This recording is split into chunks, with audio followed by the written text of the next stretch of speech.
Nako, yari ho itong mga partikular, mga kongresista na pumirma dito po sa impeachment laban po kay VP Sara Duterte dahil sa umaksyon na po ngayon ang Korte Suprema at na kung saan ay pinagpapaliwanag po, no?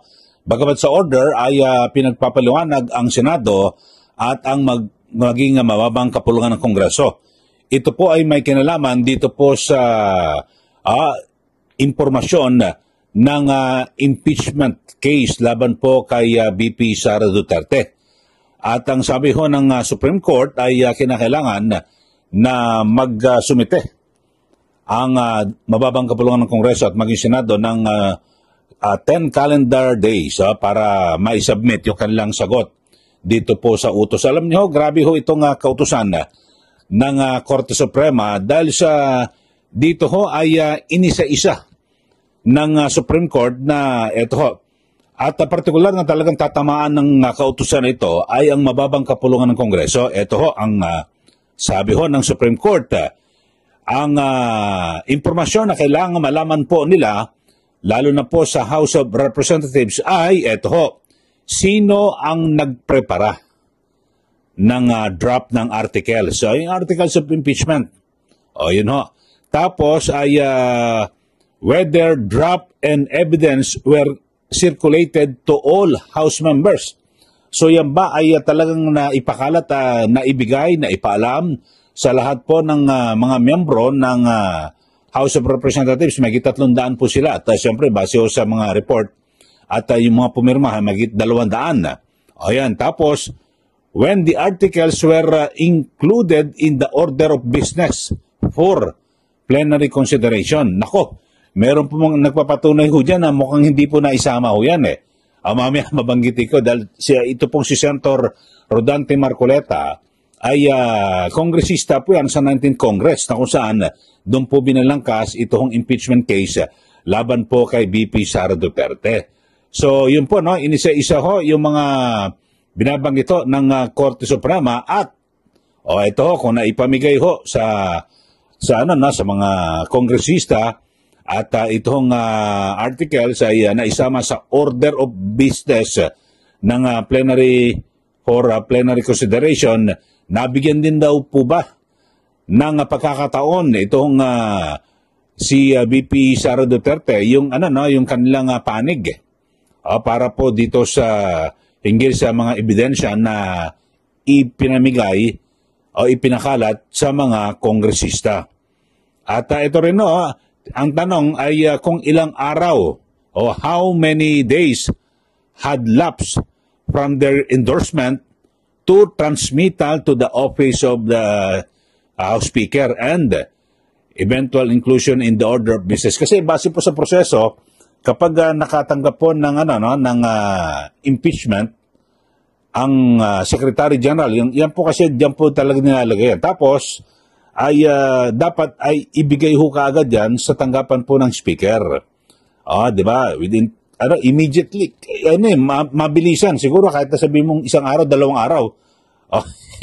Ibibigay kaagad. Tapos ang speaker naman ay dapat na ibigay rin sa House Committee on Rules o sa Majority Leader para maikilandaryo sa loob po ng 10 araw within 10 session days. Tapos hunyan ay yun, pwede ibigay ho sa Committee on Justice or yun, pinagbotohan na kaagad para dire-diretso na at ma-shortcut po yung proseso. So yun ho. At meron din ho, o tinatanong din kung meron ho bang diskresyon o kapangyarihan ang Secretary General na ito ho, kasi parang lumilita ho, inipit eh. Ito ho nga yung mga impeachment case. Kasi ang pinaka-crucial rito, may binabanggit po itong si Senator Marcoleta, yung December 2, yung unang impeachment. Tapos hanggang 3 na binbin Tapos yung pang-4, noong February 5, doon nagkapirmahan. May 200 ang pumirma doon. Ang sabi ho ng Supreme Court, kailangan under oath, nanumpa. Yung mga kongresista na kung saan ay dapat patutuhanan po nila na bago sila pumirma, nabasa ho ba nila at naintindihan? Yun ho, nako, maliwanag ho ito mga kababayan. Mukhang Dito ho, eto, alamin nga natin, siguro mas maganda at ako, pinagbabasihan ko lang rito, yung nabasa ko na order ng Supreme Court. Pero maganda ho ay ikonsulta ho natin sa isa po sa mga biyasa sa batas.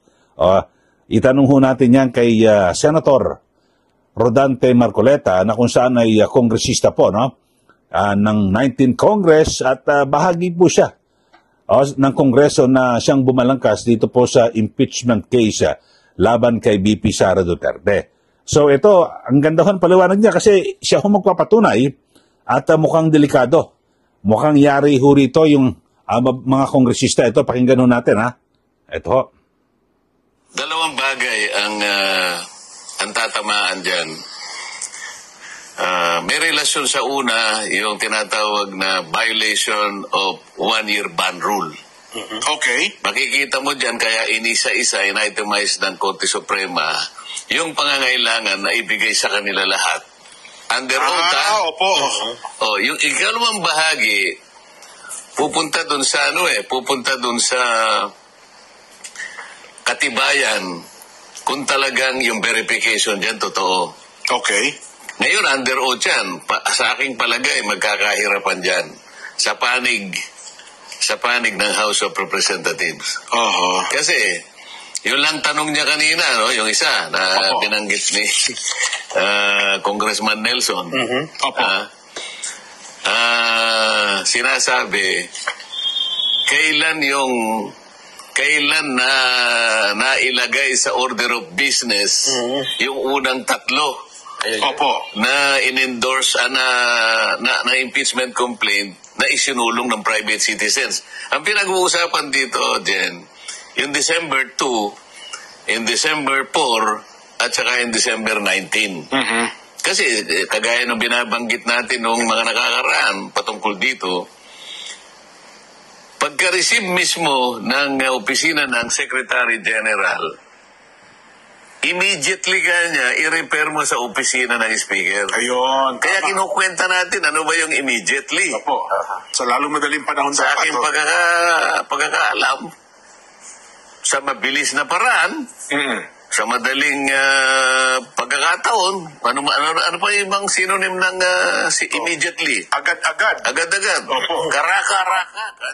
Karaka, yan. Hindi ba hapon yun? Oo nga po.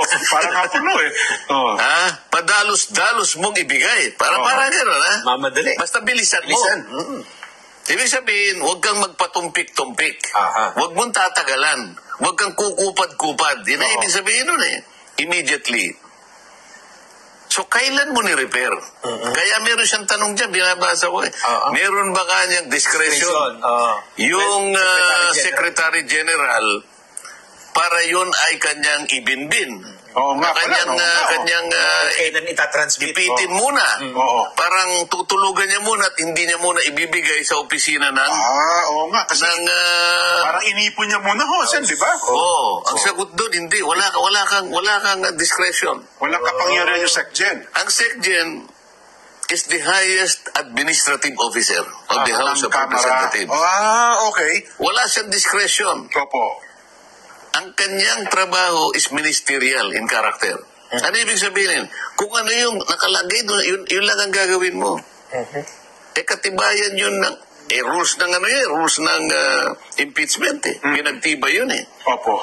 Hindi basta-basta yun. Hindi mo po pwedeng teka muna, bukas ko na ang ibig sabihin ng immediately, kaagad mong ibigay. Opo. Huwag ka nang mag-isip na, kasi wala ka namang dapat isipin pa Pag nakita mo na yun ay verified, yun naman, kaya napakadali naman, may checklist kung anong verification. Napakarami niyang abogado doon na mag-advise sa kanya, o palagay mo ng isang araw. Isang araw. Siguro naman sa loob ng isang araw, mga ilang pahina lang naman yun, bubusisiin, o ito ba'y na-verify? Pag verified kasi, talagang may nagnotaryo. Tiningnan ko yung forma, nandiyan ba yung forma, may cause of action ba, may ganito. O sige, i-repair na natin. Ayun. Paano ngayon sila magbibigay ng under oath na sagot sa mga requirements na yun ng Korte Suprema? Wala nga siyang discretion ministerial. Lilitaw ngayon dito na yung Secretary General, kauna-unahan, hindi niya ginanap at tungkulin niya. Lalong-lalo na yung December 2. Doon nagsimula eh. Yun ang una eh. Alam mo, kaya ito, nadinig mo dyan. Hinahanapan ilang session days. Kasi ganito yan, Jen. Halimbawa, ngayong araw na to, nag-session tayo. Pero hindi naman siya nag-adjourn. Sabi niya, suspend lang. Suspend, Sabi niya nga, magsasalita yung presiding officer. Session is suspended until tomorrow at 3 o'clock in the afternoon.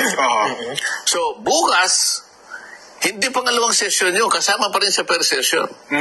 Kahit na inabot tayo ng 3 weeks, sinususpend natin. After 3 weeks, 1 session lamang yun. 1 session, tama. Ngayon, bibilangin ngayon yun.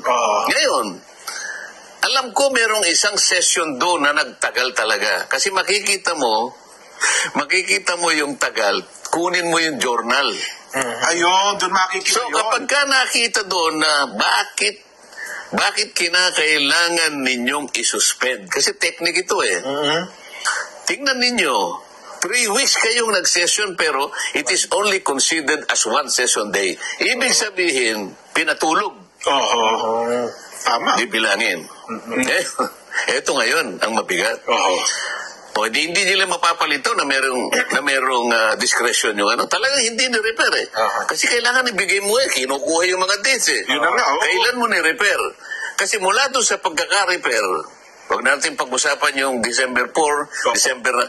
Kasi yung pinaka-crucial dito yung December 2. Yun ang kauna-unahan. Yung kauna-unahan po na i-file. Steps yun eh. Steps. Una, Secretary General is supposed to immediately refer it to the office of the Speaker.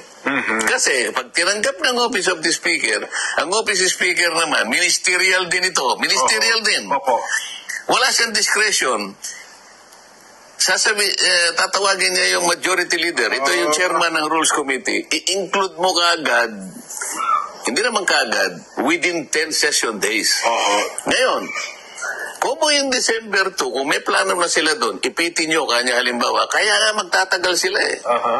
So, kahit na 1 buwan tayong nag-session, sinuspindi lang, walang nag-adjourn.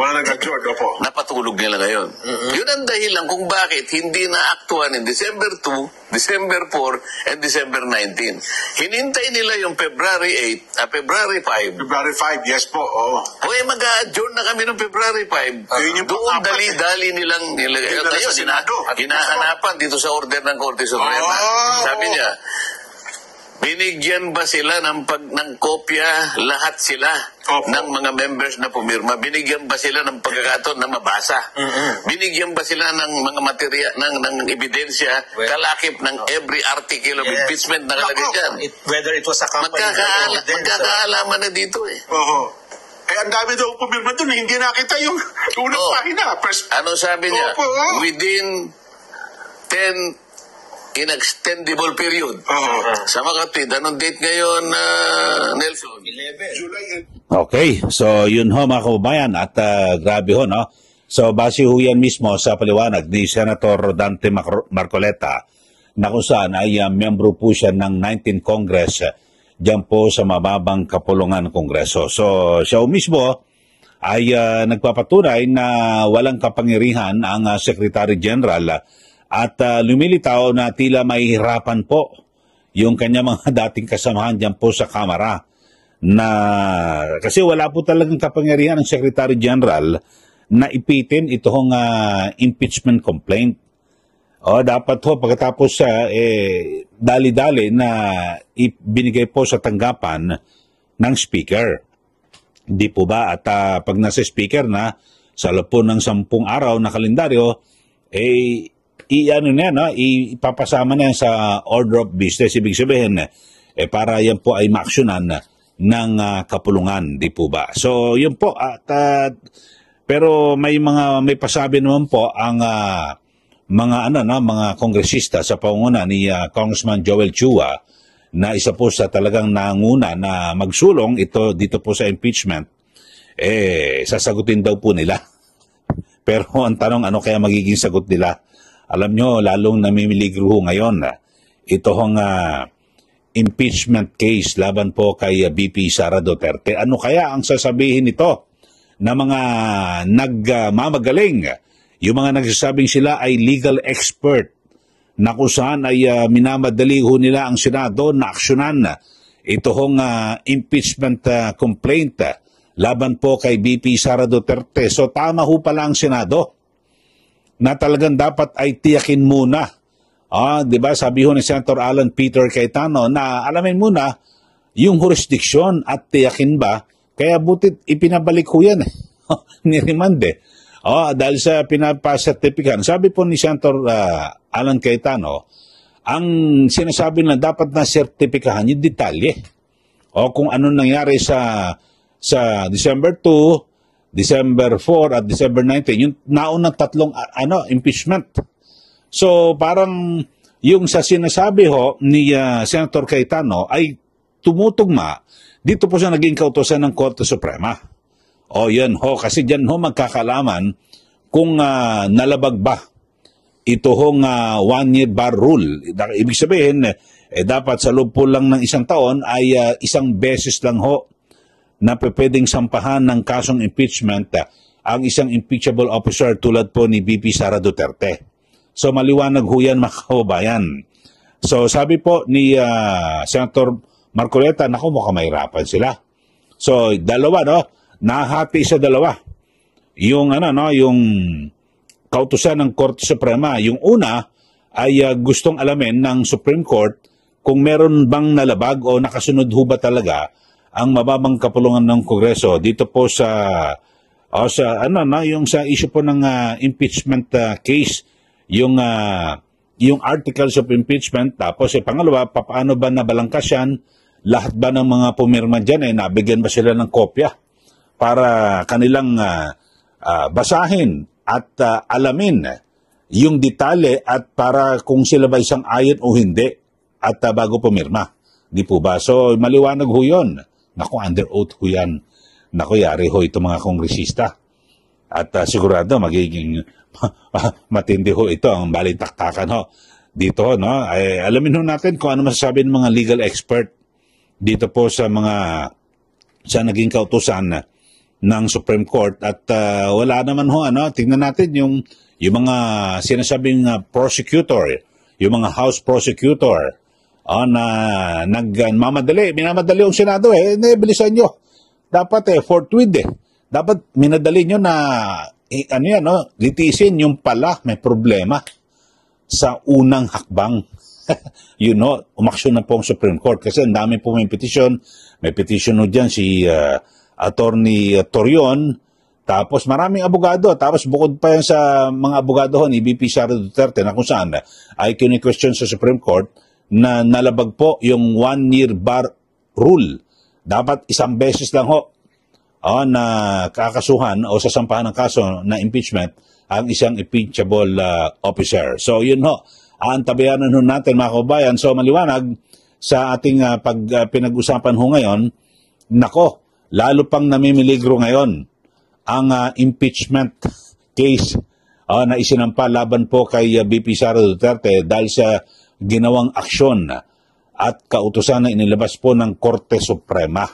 Ayun ho, at sabi po ni Senator Marcoleta, nako, mukhang mahihirapan at delikado, baka hindi makapag-comply itong House of Representatives na dati niyang kinaaniban dahil sa yung mukhang may question dito sa naging hakbang ng Secretary General na hindi agad ibinigay sa tanggapan ng Speaker yung complaint.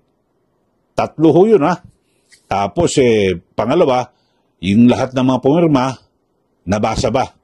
Alam nyo may mga nagsabi po, nagtalumpati pa mga kongresista, hindi po sinabi niyang nabasa, kundi na sila po ay napilitang pumirma dahil sa iipitin ng kanilang pondo. May mga ganun ho Mismong itong si Congressman Toby Chanco, sabi niya may mga kongresista na napilitang pumirma dito po sa impeachment complaint laban po kay BP Sara Duterte dahil sa takot na ipitin yung kanilang pondo. Yun. Ano ibig sabihin nun? So, wala nang basa-basa. Basta't pirma. Pag hindi ka pumirma, yari ang pondo mo. Parang ganun lumilitaw. O, yari na. O, baka natin. Mga kababayan, ang magiging tugon ho rito ng mga napakagaling na mga kongresista o nagmamadali.